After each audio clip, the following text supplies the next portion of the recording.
morning. Today is Saturday, February 19th, 2011. We are talking to Dr. Jiten Roy. Dr. Roy, tell me a little bit about your desh. I come from Bangladesh. District? District is Nator, which is North Bengal.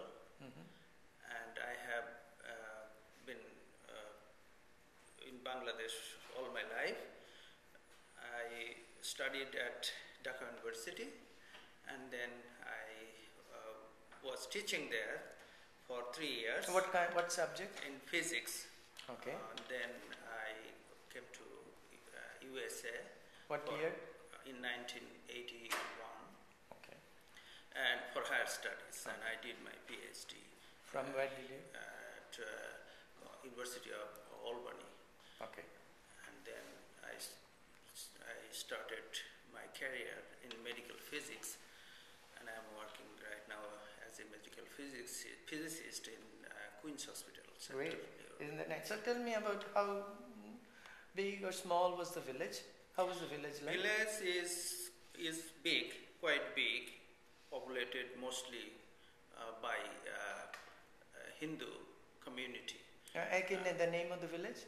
Name of the village is Migrated. Okay, very nice. And it is about 3 miles from the town, Nator. How used to travel there? At that time, it was communication was not so good. All rural roads. So by cycle? By cycle or by walking or by maybe cart, bullock cart. Bullock, very nice. Look, I mean, from where you have come, Familiar. Yes, wonderful. So tell me about your family a little bit. Family, I have one brother, one sister, okay, and my parents. And where are they now? My parents are expired, both of them. Sorry. My brother expired 2 years back. Oh, sorry to hear that. So my sister is migrated to India.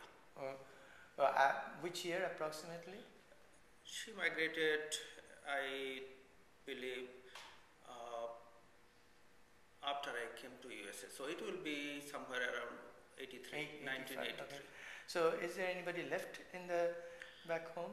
Back home, actually my only Uncles, nephew and nieces. From of the other brother? Other brothers. Son. Yeah, my father's brother. Oh, I see. Okay. Now, tell me, how long, for example, you have been living there, your family, in your village? I would say thousands. I have time immemorial. From my time, yeah. From my time, No. There. My parents came back to that place from Tangai. Okay. Which is across the river, actually.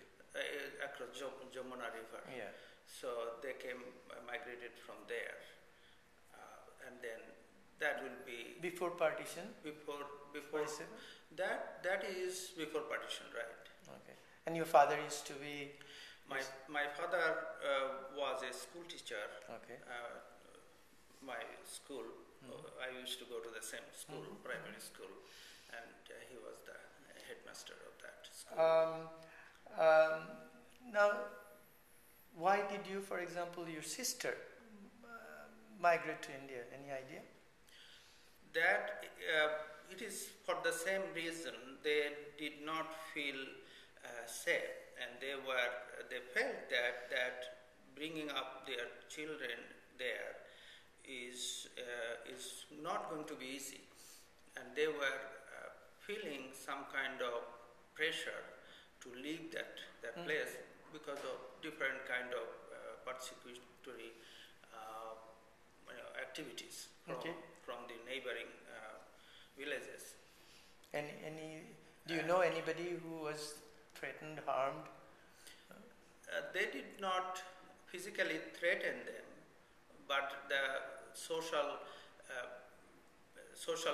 fabric and the cultural atmosphere was getting very, I would say it was not congenial to their liking. So they thought that it will not be good in the long run. Now, talking about that, how did people survive? Because even 47 and onwards, we heard minorities were threatened, attacked, killed. When you grew up, did you witness, where you see in neighboring villages or in the country some such disturbances? Disturbances. Or killings? Yes. I observed. It was not towards my family, but neighbor. I saw a neighbor, and he had two daughters, and they were exceptionally beautiful. And as I was growing up, I noticed that when his daughters were growing up, suddenly some people from neighboring villages started to come to their house and annoy them for various reasons. They will come and they will sit down in the house, and I was wondering, they did not come before, suddenly why they are there. So my suspicion was that they were. It has to be something to do with their daughters. No, sorry to interrupt. Now, this neighbor was what religion? Hindu. And those are the Muslim young boys. Okay. They were terrorizing them. They will come. They will sit in the house for a long time for no reason. They will play cards in the house. So that was something first I noticed and I was thinking about it that there is no other reason. They were not friends with them. That they will come and chat with them. That was not the reason. So only reason I can think of is that they were somehow trying to probably put some pressure on their family and then what happened because of that family had to sell their property and they left. Did they sell or somebody took it over? No, they sold it. At price or below market? At that time, this is the beginning of that persecution. Really, that's the first time I noticed. And he could sell it. He sold it. I don't know whether it was a reasonable price or not, but he sold it. What year approximately? It will be after independence. So 70s. No, I'm sorry. It will be before independence. Okay. Let me think about it. I was probably at that time in college or in university as a student. So it should be around 69 or 1969. Okay. So at that time, so what happened, suddenly that family had to sell their property and another Muslim family from somewhere else purchased it and they had to leave the country. Did you know how did they live? I mean, did they tell them or they just vanished in the middle of the night? One night I just found that they're gone. And they did not even tell anybody. And the property they had was sold to another Muslim family. And these are the reasons. Probably they have incentive that they can get the property with a very cheap price. That is one incentive. Another incentive I could think of is that he had two beautiful daughters. And those are the two incentives I can think of. And because of that, probably all those... Other Hindus couldn't protect? Nobody could protect them because I would think that they were intimidated by the presence of those young boys from the Muslim neighboring Muslim villages. Now then it reminds me to think, Did you have any memory then of the 1964? There was a large scale Right. pogrom, Large scale, yes. Hazrat Bal killing. Yes, there was a riot in Nator. And Dhaka was the center. And Dhaka, everywhere. But I was at that time probably high school, in high school, right? 65 I was in high school. So at that time I was very young, and all that I can see is I would not come out of the house. I was so afraid. I would look towards Nator, because I know that Nator, people are telling me that they were torturing and burning Hindu families, and 2 or 3 Hindu businessmen were killed. And I heard of that one, and I was so afraid I would not come out of the house. So I was just looking towards Nator, and I was looking at them, towards the street. I was just watching when they are coming. But that type of intimidation and that type of I would say pressure, mental pressure, terror and terrorism created in our mind. News often, I understand, travels slow in those countries, but still you people were getting those news in the village too. That means these things are happening everywhere. We are getting news because there is only one road that leads to our village and to the town. Now everybody goes to the town in the morning to sell something or to buy something, and then they come back and they bring the news. Usually newspaper did not bring those news. Yeah. So it was the people who brought the news. What about your parents?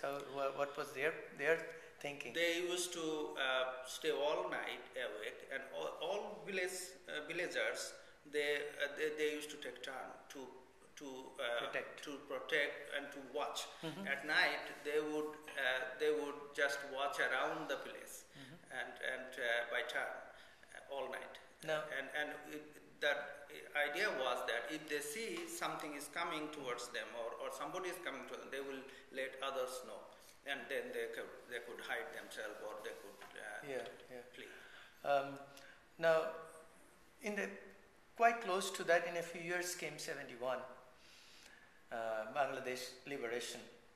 Now, was your family affected? Was the village affected? Yes, village is completely demolished, and the way it happened, we were few college students from that village, and the time when military was coming towards our town, we were watching from the village that military is slowly progressing towards the town. How we did that, they were coming through the highways, which is far away from us, and we were seeing that the burning smoke comes out, and the smoke is progressing. That's how we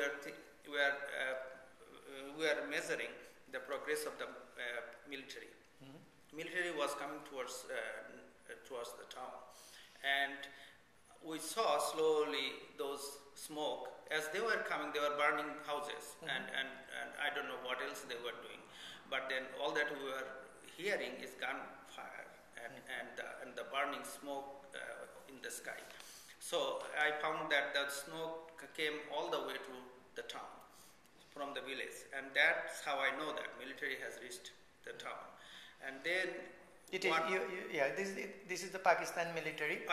And the Bengali associates, Razakars. Razakars are helping killers, them. Helping them. So they came, and then suddenly we saw that thousands of people are coming towards our village. Those are the people from mostly Hindus from the town. They are leaving the town. They were coming towards our village, and they were telling the stories that military has come and they are just looting the stores, and they are burning. Mostly they are targeting Hindu business and some Awami League, also political people, political people. Those are the people are being affected. some of my schoolmates came also. They were Muslims, but then they were afraid that military, because they were probably supporting the Awami League. And so they came to our village, and my closest friend was there, and he said, "You have to leave." We left. So there is no way you can stay here. Usually militaries are targeting Hindus. So you have to leave. So in our village, I think we were about 7-8 college-going boys. And then my parents told me that, why don't you leave the village? Where we will go? Only thing we could think of is crossing the river Padma and come back to India. And so we just started to packed up whatever we had, a bag, small bag. Just you and your brothers and sisters, or they were in the house. So you left. And my brother was very young at that time, probably 10, 11 years old. Okay. So those who were young in the village, they left, and we started to come towards the border. So you and your brother, right, and your sister? Sister and my sister.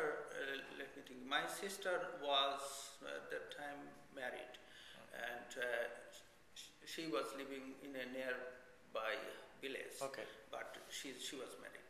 Only my brother, he was young. He stayed with my father and mother. So your mother, father, and brother stayed in the village, and you and your other brother? No, me and other friends Hindus from the village, young few, 4 or 5 friends. We started to come towards the border. That is. You walked? About 30 miles from. You walked? Yes, 30 miles from our house. So we started to walk towards the border, and we came to a village right across the Padma River, eastern part of Padma River. And there we had some relative. Some people got married in our village from there. So we knew where to come, and we came to their house. And they said they can help us crossing the border. So there was they went to a family. It was a Muslim family. They were Awami League supporter, and they helped us tremendously. And they said, "Don't worry." The 2 people came with us. One of them in front, one of them at the back, and we were really walking along the border area, and they were helping us. They said you should not answer any question anybody asked. People are curious, so where are these people going? But those 2 were helping us. They said, no, we will tell them that these are our relatives. That's how they helped us up to the river Padma, and then we had to cross the river, but it was dry season. There was not too much water. But you were able to cross Padma at that time? Yes. All of it? No, we had to take a boat. But it was not big. It was a little, little area that we had to cross by boat. And there is a ferry type boat. It comes and goes. So they helped us to go there. We didn't know anything, but they knew all the way to how to cross the border. So they helped us, and we came to the other side. And at that time the border is open, no military or anything. So we had no problem. We came to other side, and in other side we had a family. They just migrated from our village, and they settled on the other side, which is in Murshidabad. And we found their house, and they helped us to stay for that night. So that's how we crossed the border. We crossed the border before my family crossed. How did they come? My family stayed there another week, additionally week, and then one night, the news came that military is trying to move towards our village. It was about 3 miles from the town, and there was not, they don't have good, road that they can bring their military van. So that was the blessing. So, but they said that military is going to come into this village, because that village is about, I would say, mostly 99% Hindu. So that's the only village in Hindu village, and everybody knows that. So that's why they were targeting. They will target, and we knew that someday they will come. So my family one day stayed for an additional 1 week, and then they decided that not the family, entire village, they decided that it's time to leave, because people were telling them that that you are the next target. So one night they just decided, in the middle of the night they started preparing, and people started to leave the village. And as they were leaving, so what happened is they just grabbed whatever they could in the middle of the night, and they slowly, entire village started to march towards the border. And as they were crossing, and everybody, they have to go through other villages. And that time they were going very, they were so silent that they were afraid that other people will be awake. So they were quiet as they were crossing those villages. Were they afraid because they will wake They them were up? afraid. They were afraid. Or that they might also attack Hindus? That was the fear they had. And so, but unfortunately, when they came to the second village, in between those two villages, there is a part which is on water. You have to. The street is broken street, and you have to cross through the water. And as they were crossing, hundreds of people crossing those water, it was, you could not be quiet at that point. So it was making so much noise. The villagers around them, they were awakened. And suddenly, from everywhere, people all came to them, and they were, whatever they were carrying, they were trying to snatch. This is Bengali Muslims? Muslims. No, all those villages are Muslim villages. Bengali Muslims. So they were trying to snatch away whatever they were carrying, and they took most of the thing. Those women who were fair complexion, they put some kind of camouflage. They were putting, as they left home, they put some other, like ashes or something to hide their face, so that they won't be the target. This was the situation, and they took everything, and then suddenly after that, but they did not physically harm them. They didn't kill them. But they just snatched everything they were carrying. So empty-handed, after that, they all started to come towards the border. So and they took the same route in which we came, and then they came to the same village, and then they crossed the river Padma and came back to the same location almost. And it was, I guess, they first came to Jalongi, Murshidabad, and then they started to settle in a bazaar, in a village market. And then government help from that West Bengal came, and they were gave them tent, and they all settled under a mango group in that area. And I was at that time in Malda with my relatives. But did you know that your parents have migrated? No, I didn't know. But then within a few days, they sent somebody. And people started to get out of that areas, at least those who had relatives. So they walked back, basically. They walked. Basically, they were starving for days. Oh yeah, no, they were starving, and until they came to that village where we stayed, because we knew some people there. So until there, then they could not eat. So they were just walking and walking. And so how long did they stay in? You stay in the refugee camp? It was 9 months. My family stayed in the refugee camp 9 months. Did you join? I went to Malda, and my relatives are there, but my parents and others, they didn't want to join them. And they wanted to stay, and I went there, and then I got a teaching job in a high school. So that's why I did not come back. I was trying to help them with whatever money I get. Now, do you know how was the life like in the camps? In that camp, it's all those camps. I stayed few nights there when I visited them, and I found that when it rains, it gets flooded. Nobody can sleep. So I stayed. They just stood up?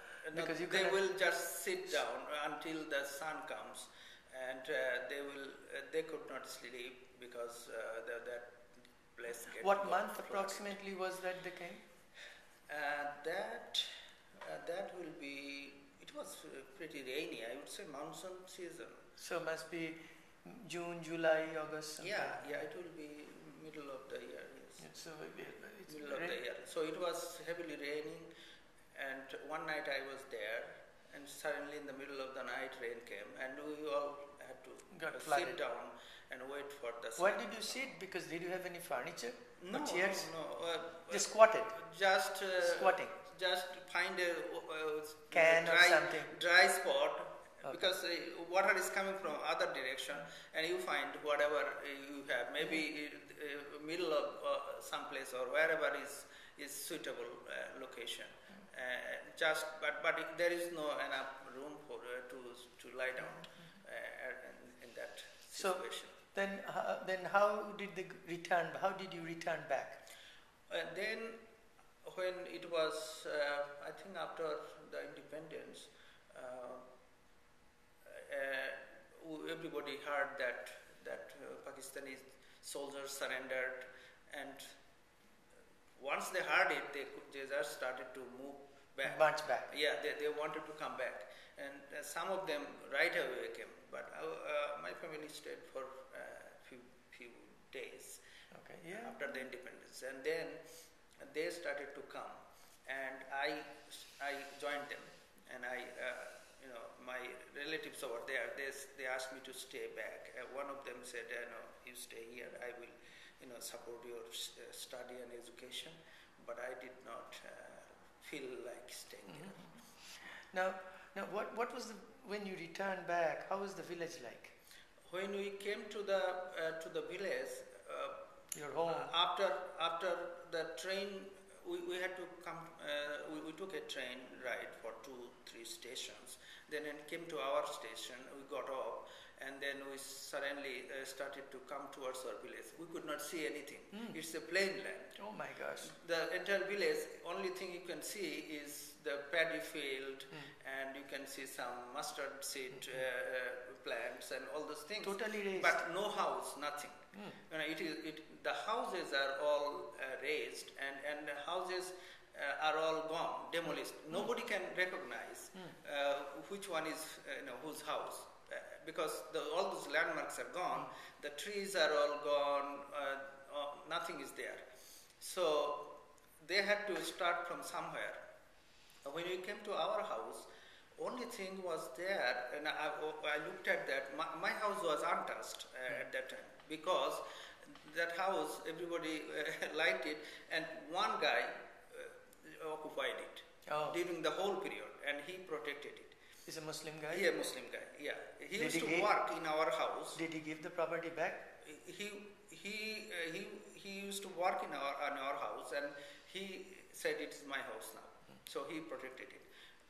When we came in, he was very happy to see us. back. At least. And he said, no, I have done my job. Okay. So he gave us the house. So at least we had somewhere to sleep and stay, but others did not have anything. Yours was a, brick and concrete house? It was tin, made of tin sheds. Mm-hmm. So it is corrugated tin house, and the house has a garden and everything. So they were. But the walls are also corrugated. Oh, tin wall. Okay. Tin. So the house did not have any change. He maintained it very nicely, and so the other people started to count, where their house was. That was the landmark, only landmark. Okay, so based on that, they started. To figuring out where the other people's house were, and they start. Yeah. But again, they had to start with the tent and everything. They went to the town, and Amilik, there was a MP who is Shankar Govinda. He was a Hindu. I heard of him. Amilik MP. He was very famous. So he knew our family. He was helping, and he allotted a lot of tent and food and clothing. So that's how they started to settle back again. So all the villagers came back? Most of them came back. Did you know of any real casualty or any other thing during 71 amongst your villagers and others? Or nearby? Or your friends, family? No, in our village, life, everybody was saved. Okay. Yeah, I don't think I saw anybody. Yeah. Do you know then, when you came back, how was the feeling like of your parents, of you, or yourself, that you're returning back home? When we came back, it was very cordial. The other villagers around our village, they were, at that time, they extended their help to repatriate ourselves, and they were cordial. I would say, they were cordial. I don't know. So there were some Razakars, I remember, but even then, some of them I knew that they were Razakars.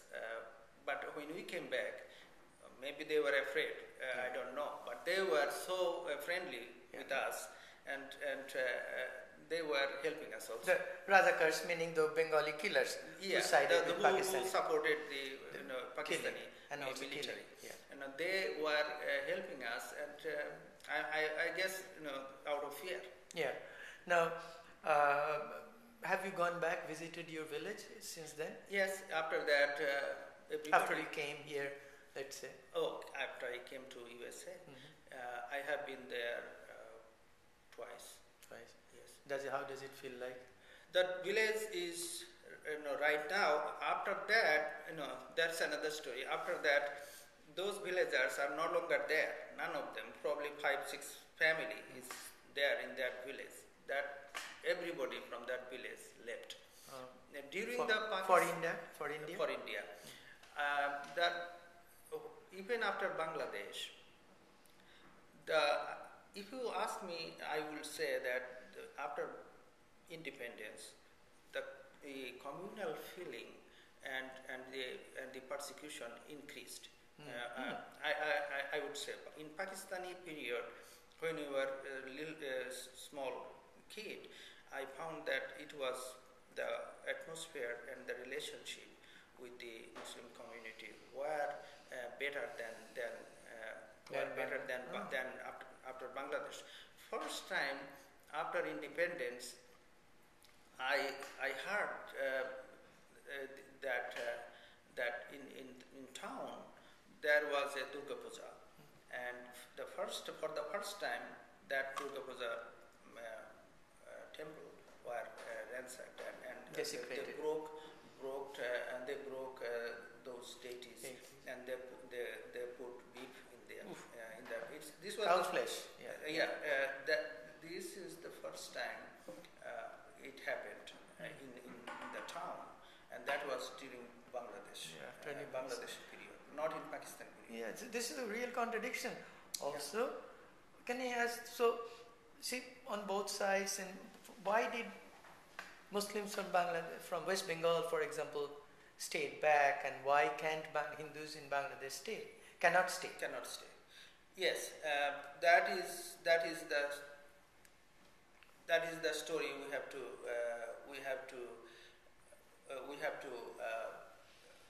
investigate why it is happening like that. Muslims in West Bengal, you give them incentive, they will not come. But Hindus in East Bengal, nobody could stay. And why is that? This is something somebody has to analyze. And I have my theory. It is. I can look at Pakistan and I can see no Hindus. The Hindus in Pakistan, only 1%. I think they were at that independence time. During independence, they were about 28%, 25 to 28, 20 plus, and now it is 1%. In Bangladesh, it was 42% during 1947 independence, and now it is less than 10%. So, it's something to do with the community, Muslim community, and they have to look and see why it is happening. Now, you stayed back. You studied in Bangladesh. As you're studying in college and all that, did you face any discrimination or anything like that? No. That is something. Those in Bangladesh, also in Pakistan in period, the teachers are something. They are all special people, I would say. They did not have.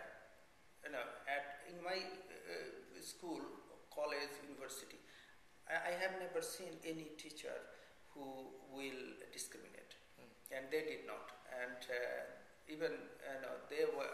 I used to feel like I was special to them. Somehow that's how I felt. Is there anything that I didn't ask you'd like to share before we close? In terms of your experience as a person who has survived in the homeland. I think mostly covered most of the thing. Only thing we would probably look into is we need to look into is why this type of migration, why Hindus or religious minorities cannot live in a majority Muslim populated area. Okay, yeah, that's really worth exploring. So, thank you so much for your time. We appreciate your help, your presentation. Thank you again. Thank you. Bye.